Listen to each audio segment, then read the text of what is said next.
Hello! In this video, I want to go over 6 tips on how to get your kids to eat healthy. This is a question I've gotten a couple different times from people, and I've said I was going to do a post on it for forever, so I'm going to do a video on it now because I had too many things to say. And this will just be saved to my feed later. Okay, so 6 different tips on how to get your kids to eat healthy. We're going to start at the very beginning when they're younger, work our way up. Okay, so number 1, my first tip would be to start with non-sugary foods. I think a mistake a lot of parents make when starting out their kids on baby food when it comes that time is to start with like applesauce or like berries, things that are more high glycemic fruits. Honestly, what I did with my kids is had avocado be the first thing that they eat. I honestly really think bone broth is a really great thing to start off on. There's so many benefits to bone broth, or even just mixing that in, like instead of adding water to baby food, if you make it yourself, adding in like some bone broth to thin it out instead is a really great tip. But just having the first things that they eat not be super sweet, I think is huge to setting up as a foundation, and as they get older, what kind of foods that they'll be able to, that they'll be more inclined to eat.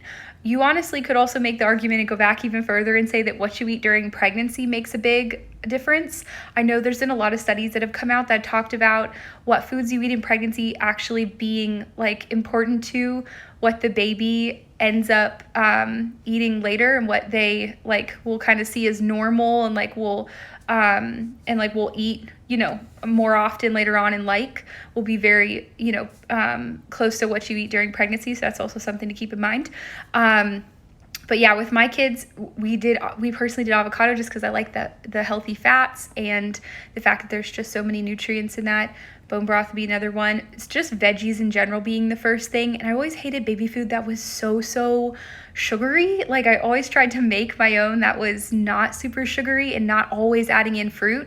Like it's okay to give them some baby food that doesn't taste super sweet, So if you're having like a really hard time in the beginning, I know with my first, she had a harder time getting to eat food at all. I definitely did just like a small amount of applesauce right at the beginning to like start just the texture of it, to get her to even like, take it at all. But then right after that, we moved on to other things. So that would be my first tip. Second one is introduce a wide range of foods at a young age. So even when they start, whether you're doing baby-led weaning or you're doing pureed baby food, whatever it is, I highly encourage really trying to make a wide variety of different foods for them. And letting them try different textures and a lot of different colors, kind of keeping in mind that whole like eat the rainbow thing. That's super helpful to keep in mind when trying to decide what food to give them.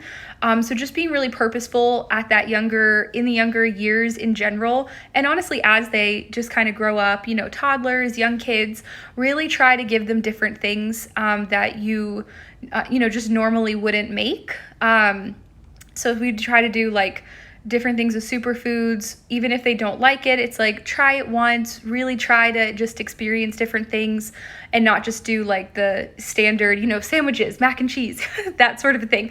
We definitely do that to use it as a backup, but really trying to be purposeful about that. Really, I've seen it has made a huge difference in my kids about what they'll eat just in general and how well they do with it. So the next thing is tip number 3 is don't talk about healthy food like it's less fun or yummy than like the unhealthy food, and don't reward eating good food with unhealthy food. I think it's so much about just how you talk about it with your kids. I really try to get away from the whole like, if you eat this, then you get your treat and have a cookie. It's like teaching them that that's like the thing to get to, that's like the goal and the prize. When, just my kids like rarely eat sugar ever. So it's like we do say, yeah, that's a special treat. They'll get to go to grandma and grandpa's house, or, aunt is giving them, a cookie. Totally fine, but that's not their norm. We're using it as just a time to like train them in what's good food. And so trying to make a lot of homemade meals, trying to make things that are, eat the rainbow, like I just said.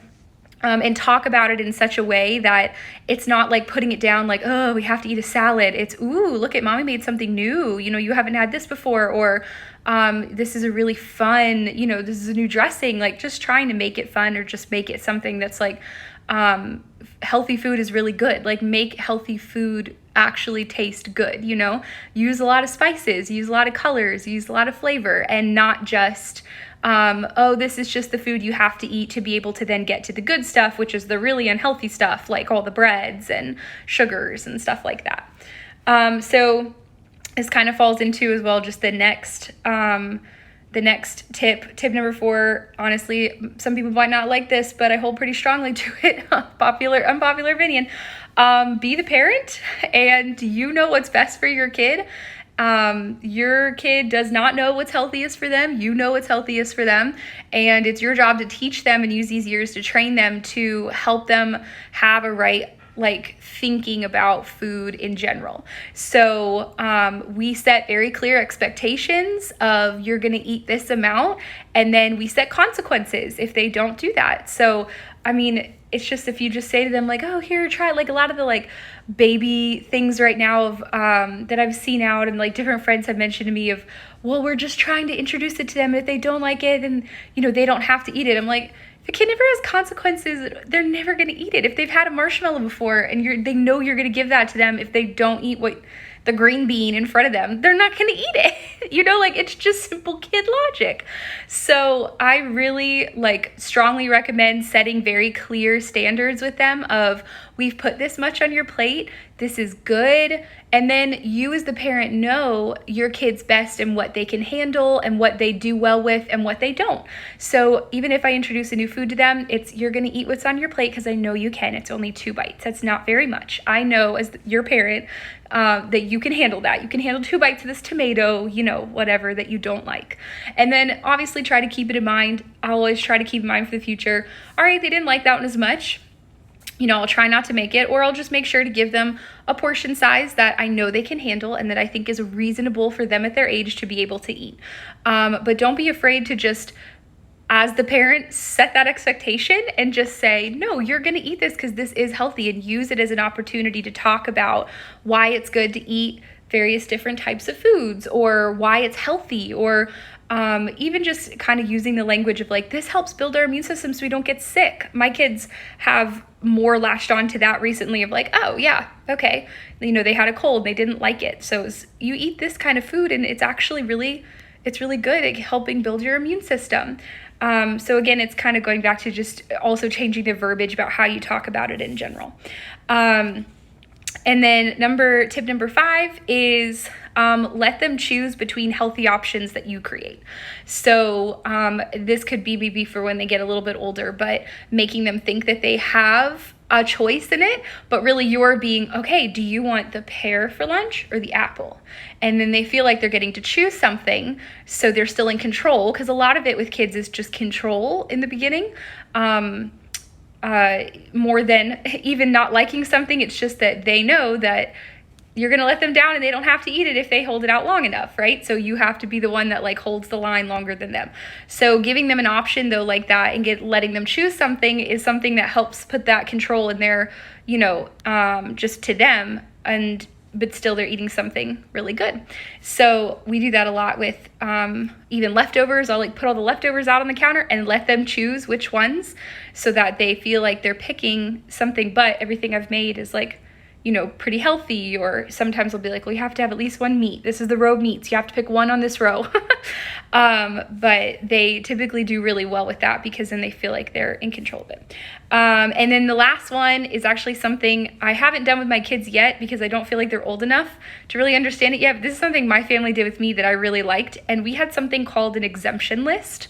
So each of us had 3 items growing up as kids and even like into teenhood that we, no matter when it was served, we don't have to eat it. But if it was not on our exemption list, we did have to eat it.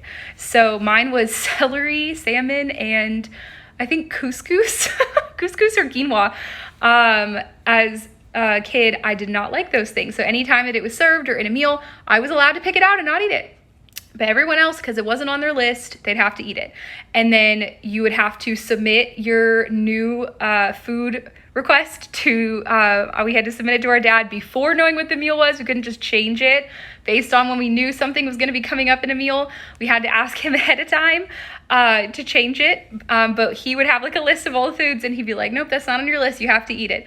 So that was a way, like, as we got older more, to kind of help regulate, giving us, again, like that control of, all right, we recognize you don't like this food. That's okay. We're still going to make it because other people in the family like it. You don't, that's fine. You're not going to eat it, but you have to eat the other things. Mushroom is not on your list, so you have to eat the mushrooms. So anyway, that's just a couple of tips that I had. Hopefully that helps just kind of get you started. Best of luck. I know that's definitely really difficult with especially young kids, trying to get them to eat things. So I definitely feel you, but hope that helps.